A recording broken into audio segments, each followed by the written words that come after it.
Jemaah Pengarah Pertubuhan Peladang merupakan mereka yang dilantik atau dipilih mengikut Perlembagaan Pertubuhan Peladang yang bertanggungjawab untuk mentadbir dan mengurus Pertubuhan Peladang.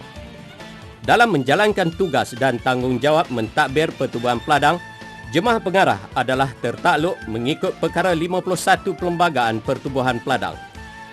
Mengikut perlembagaan tersebut, tugas dan tanggungjawab Jemaah Pengarah Pertubuhan Peladang adalah menimbangkan kemasukan, pemberhentian, pemecatan ahli, termasuk penyimpanan rekod-rekod ahli, mengambil dan memberhentikan kaki tangan, menentukan tugas dan tanggungjawab, serta menetapkan gaji, allowance dan lain-lain syarat perkhidmatan.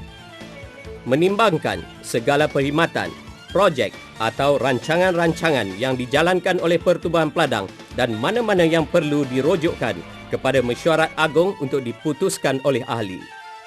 Membentuk, menyemak dan menetapkan peraturan-peraturan dan syarat-syarat perkhidmatan yang hendak dijalankan dan di mana perlu merujuk kepada Mesyuarat Agung atau pendaftar.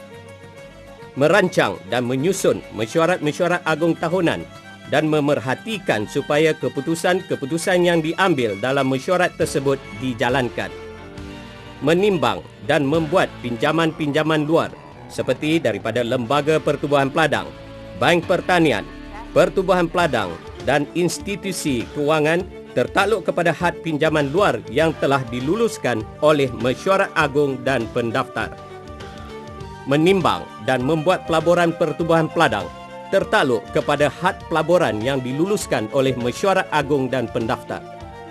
Menyemak dan memperaku butir-butir akaun, penyata kewangan, laporan audit dan dibentangkan di dalam Mesyuarat Pertubuhan Peladang. Memeriksa wang tunai di tangan dan di bank serta menguruskan audit dalam. Memeriksa supaya segala buku, dokumen, rekod dan sebagainya ditulis dan disimpan dengan sempurna. Memeriksa supaya laporan dan kenyataan yang mustahak disampaikan kepada pihak pendaftar dan wakilnya.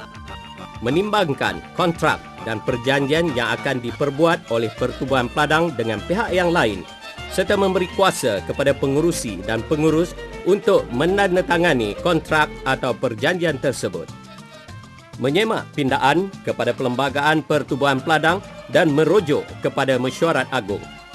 Melantik jawatan kuasa kecil bagi menjalankan sebarang tugas yang ditetapkan termasuk kuasa melucutnya.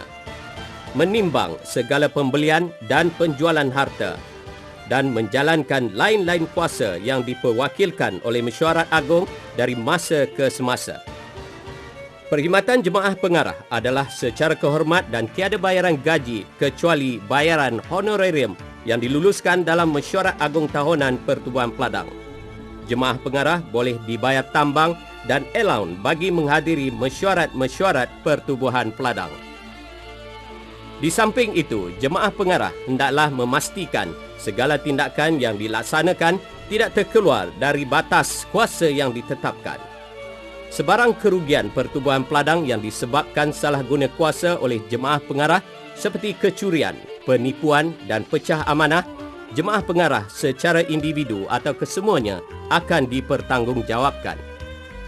Selain peruntukan kuasa yang diberi kepada Jemaah Pengarah, terdapat juga larangan terhadap Jemaah Pengarah bagi menjamin keberkesanan pengurusan Pertubuhan Peladang. Larangan tersebut ialah tidak boleh menerima gaji dari Pertubuhan Peladang, tidak boleh memegang jawatan rasmi di mana-mana Pertubuhan Peladang yang mempunyai tugas-tugas dan kepentingan yang berasingan dengan perniagaan atau gerakan Pertubuhan Peladang ini kecuali dalam jawatan di unit ahli, dan tidak boleh memegang lebih dari 2 jawatan Jemaah Pengarah di mana-mana peringkat Pertubuhan Peladang dalam masa yang sama.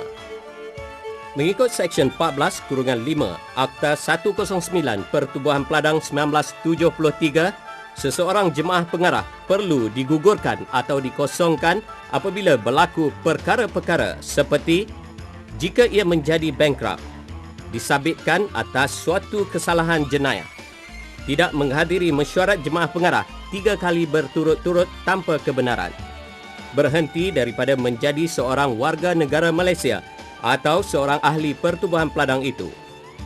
Menjadi gila, mengambil bahagian yang mendatangkan mudarat kepada kepentingan pertubuhan peladang, menerima gaji daripada atau menjadi pekerja bergaji bagi pertubuhan peladang itu. Sementara itu, mengikut Seksyen 31 Akta Pertubuhan Peladang 1973, seseorang yang cuai atau memberi maklumat palsu atas apa-apa perkara, melanggar atau tidak mematuhi lain-lain kehendak akta ini atau mana-mana peraturan yang dibuat di bawahnya, maka ia akan dikenakan tindakan denda tidak lebih daripada RM1,000 Malaysia dan denda tambahan sebanyak RM50 Malaysia bagi tiap-tiap sehari kesalahan itu diteruskan.